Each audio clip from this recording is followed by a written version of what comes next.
Good morning everyone, welcome back to my book लो। तो ये शुरू करते हैं अपने 26 दिसंबर का डेली करंट अफेयर्स का लेक्चर। चलिए, क्वेश्चन नंबर 1 देखिए क्या लिखा हुआ है।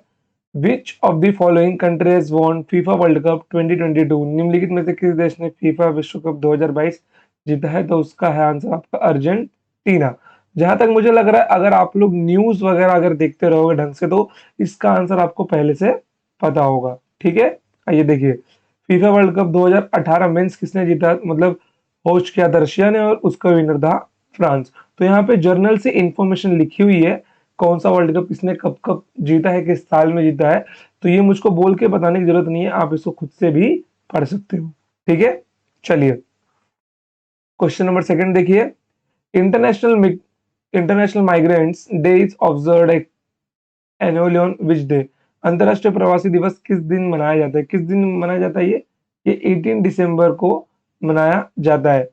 ओके, वर्ल्ड ये एड्स डे, ठीक है, ये 1 दिसंबर को मनाया जाता है। कंप्यूटर कंप्यूटर लिटरेसी डे ये 2 दिसंबर को मनाया जाता है। पॉल्यूशन कंट्रोल डे 2 दिसंबर को। डिसेबल्ड पर्सन डे 3 दिसंबर को। World soil day world soil day 5 दिसंबर को मनाया जाता है। यहाँ पे टाइप नहीं होगे। वर्ल्ड कॉटन डे 7 दिसंबर को। एंटी करप्शन डे 9 दिसंबर को। और ऐसे 2-3 डेज और है जो मैंने यहाँ पर लिखे हुए। ओके, माउंटेन्स डे 11 दिसंबर को। गुड गवर्नेंस डे 25 दिसंबर को मनाया जाता है। चलिए, तो क्वेश्चन को थोड़ा सा जूम किया जाए।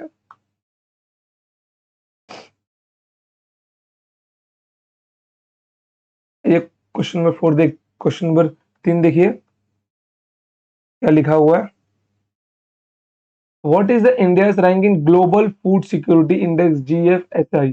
वैश्विक खाद्य सुरक्षा सूचकांक GFSI 2022 में भारत की रैंक क्या है, कितनी है? 68 है। Okay, world freedom index, okay, world press freedom index 2022 में रैंक कौन पे कौन है? नॉर्वे है, और 150 पे इंडिया है। 2000 जब जो इसके पहले रिपोर्ट निकला था 2020-21 में, इंडिया की रैंक 147 थी, अब ये नीचे गिरकर 150 पहुंच गई है। ऐसा क्यों है? देखिए यहाँ पे मतलब है वर्ल्ड प्रेस फ्रीडम इंडेक्स, मतलब कि उस कंट्री की प्रेस को कितना फ्रीडम दिया जाता है न्यूज दिखाने के लिए। और इसका मतलब है कि इंडिया में जो न्यूज दिखाया जाता है, न्यूज न्यूज चैनल्स द्वारा, वो कहीं ना कहीं पॉलिटिकल पार्टी से अफेक्टेड होता है। ठीक है, चलिए। ह्यूमन डेवलपमेंट इंडेक्स 2021 में रैंक 1 किसकी थी? स्विट्जरलैंड स्विट्जरलैंड की थी। और 132वें रैंक पे इंडिया था। Okay, global climate change performance index में रैंक 1 2 3 पे कोई देश था ही नहीं। ओके, रैंक 4 पे डेनमार्क था, रैंक 8 पे इंडिया था। अब आपके मन में आ रहा होगा, सर क्या अगर 1 2 3 पे कोई था ही नहीं, तो रैंक 1 डेनमार्क भी तो बन सकता था? देखो, यहाँ पे कुछ पैरामीटर्स पहले से सेट किए होते होंगे। अगर उन पैरामीट अगर उन पैरामीटर्स में कोई कंट्री फिट बैठता है तो ही उसको रैंक देंगे, वरना उसको रैंक मिलेगा नहीं। वो समझ गए आप लोग? चलिए, ग्लोबल फूड सिक्योरिटी इंडेक्स में रैंक 1 आपका फिनलैंड है, और रैंक 68 आपका इंडिया है। और ग्लोबल पीस इंडेक्स में आइसलैंड रैंक 1 पे और इंडिया रैंक 135 पे है। समझ गए? चलिए, who has authored a book titled the light we carry overcoming in uncertain times? The light we carry overcoming in uncertain times नामक पुस्तक किसने लिखी है? तो उसने लिखी है मिशेल ओबामा ने लिखी है। ओके, चलिए। फियरलेस गवर्नेंस किसने लिखी है? किरण बेदी ने लिखी है। लिसन टू योर हार्ट किसने लिखा है? रस्किन बॉन्ड ने लिखा है। हियर योर सेल्फ किसने लिखा है? रावत ने लिखा है। बहुत अच्छी बुक है, मैंने बुक खुद से पढ़ी है, आपको ये बुक रीड करनी चाहिए। और ये बुक भी अगर आपको रीड करनी है तो कर लो, क्योंकि ये भी मतलब 60-70% अच्छी बुक है। Okay, a place called home किसने लिखा है? प्रीति शिनो ने लिखा है। क्वीन ऑफ फायर किसने लिखा है? देविका रंगाचारी ने लिखी है। चलिए, अगला क्वेश्चन देखिए। Indian origin Leo Varadkar become as a prime minister of which of the following country? Leo Varadkar किस देश के प्रधानमंत्री बने हैं? किस कहाँ के बने? आयरलैंड के बने हैं, जो कि भारतीय मूल के हैं। ठीक है। श्रीलंका का पीएम कौन है?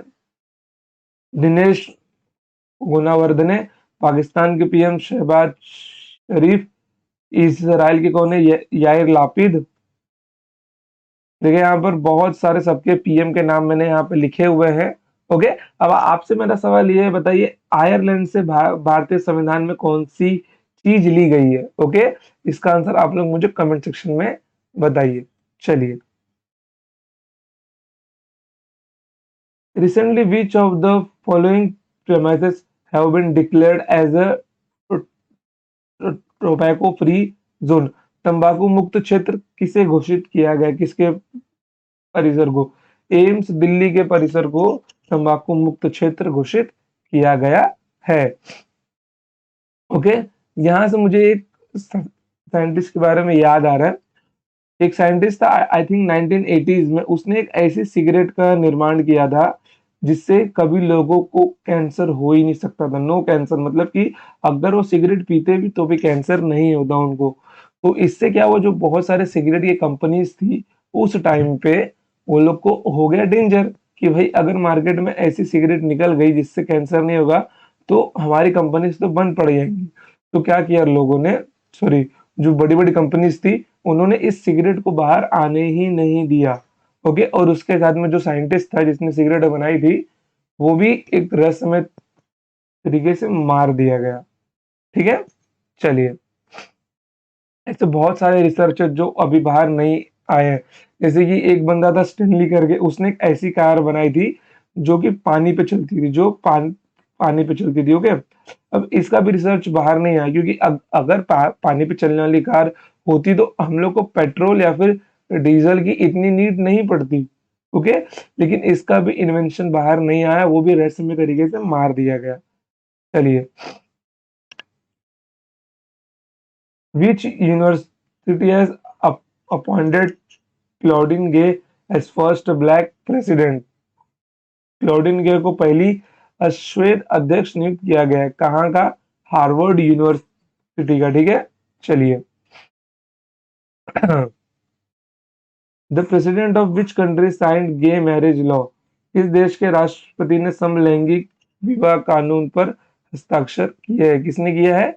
अमेरिका ने ये साइन किया है। ओके। LGBTQ, आपने इसका नाम बहुत बार सुना भी होगा कि ये भाई LGBT से है। ओके। तो L का मतलब होता है lesbian.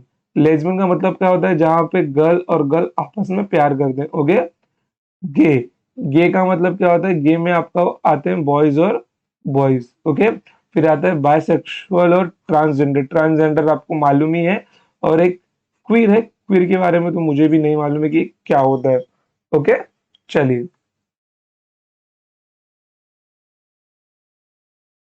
Who become the first deaf advocate with bar council of Delhi? Delhi bar council की नामांकित पहली बधिर व्यक्ति कौन बनी है? ओके। डीफ माने होता है बहरा।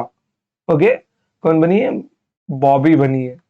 चलिए, बार काउंसिल क्या होता है? देखिए, बार काउंसिल आपका wait wait wait wait wait, Bobby ना सबसे पहली पार्षद बनी है MCD में। ओके। इसका आंसर बॉबी नहीं है। ओके।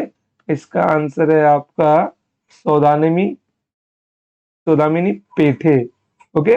बॉबी आपकी पहली पार्षद बनी थी। ओके। MCD में। ओके। चलिए, दुनिया के सबसे गंदे आदमी का निधन ईरान में हुआ है, जिनका नाम था हाजी ओमो। दुनिया का सबसे छोटा व्यक्ति कौन था आपका? ईरान अफशान इस्माइल, जो कि 2.168 फीट का था। ओके। दुनिया का सबसे लंबा व्यक्ति कहाँ पे है? टर्की में है। उसका नाम है सुल्तान कोसेन, जो 8.11 फीट का है। अब यहाँ पे आते हैं, सबसे पहले समझते हैं what is the meaning of bar council. Okay. Bar council का मीनिंग क्या होता है? देखिए, बार काउंसिल क्या होता है, जैसे कि इसके अंदर सारे के सारे लॉयर्स होते हैं। ओके। इसके अंदर सारे के सारे लॉयर्स होते हैं। और बार काउंसिल ऑफ इंडिया का मेंबर बनने के लिए कुछ प्रोसीजर रहता है। तो पहली बार उसके अंदर एक बहरी लेडीज मतलब कि जो डीफ है, मतलब जो सुन नहीं सकती, सौदामिनी पेठे को बार काउंसिल ऑफ इंडिया का मेंबर बनाया गया है। ठीक है, चलिए। और इसको भी याद रखना आप लोग, एमसीडी में पहली बार ट्रांसजेंडर पार्षद बनी है। कौन बनी है आपकी? बॉबी बनी है। चलिए। Who among the following has been honored as the International Tennis Federation ITF World Champions? निम्नलिखित में से किसे अंतरराष्ट्रीय टेनिस महासंघ के विश्व चैंपियंस के रूप में सम्मानित किया गया? किसे किया गया? ए और बी दोनों को किया गया है। चलिए बढ़ते हैं आगे। Who among the following has won Miss World 2022 title? निम्नलिखित में से किसने मिस वर्ल्ड 2022 का खिताब जीता? किसने? इधर सरगम कौशल ने जीता है। तो सेम यहाँ पे सम इंफॉर्मेशन मैंने गिवन है, आप लोग पढ़ लेना। चलिए। Which country has been ousted from UN women group after the US campaign?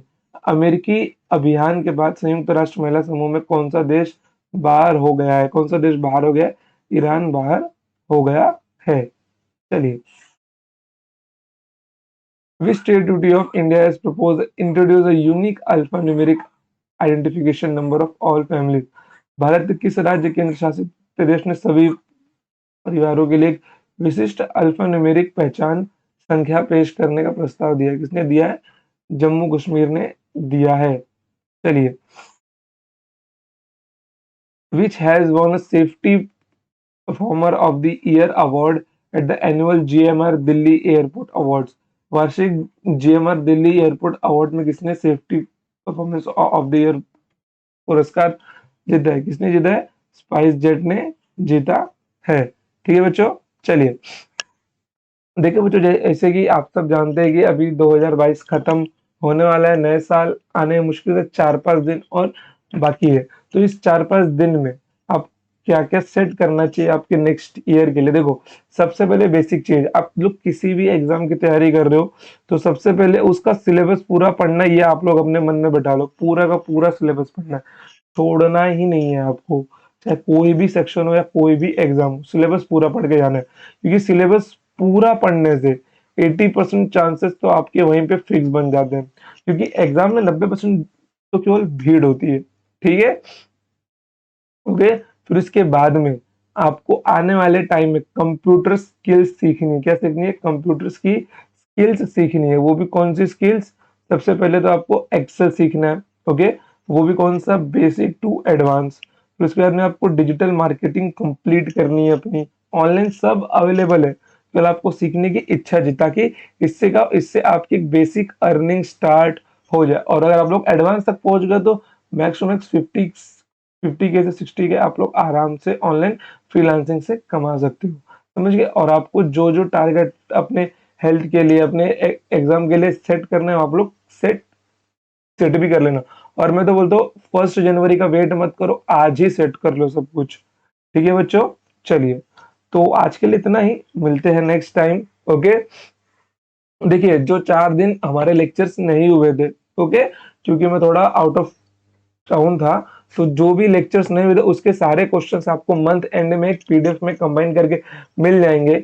और बहुत ही जल्द आपको रिवीजन रिवीजन करंट अफेयर्स, मतलब कि जो इम्पोर्टेंट करंट अफेयर्स जनवरी से दिसंबर तक रहेंगे, 6-6 महीने करके मैं आपको फाइल तैयार करके दूंगा, जो आपको माई बुकलो के एप्लीकेशन पे मिल जाएगी। तो आप जाके उसको डाउनलोड कर लीजिए, इस साल के अंत में वो फाइल आपको उससे पहले मिल जाएगी। ठीक है बच्चों, तो आज के लिए इतना ही, मिलते हैं नेक्स्ट टाइम। दिल टाटा, जय हिंद, जय भारत, लव यू ऑल।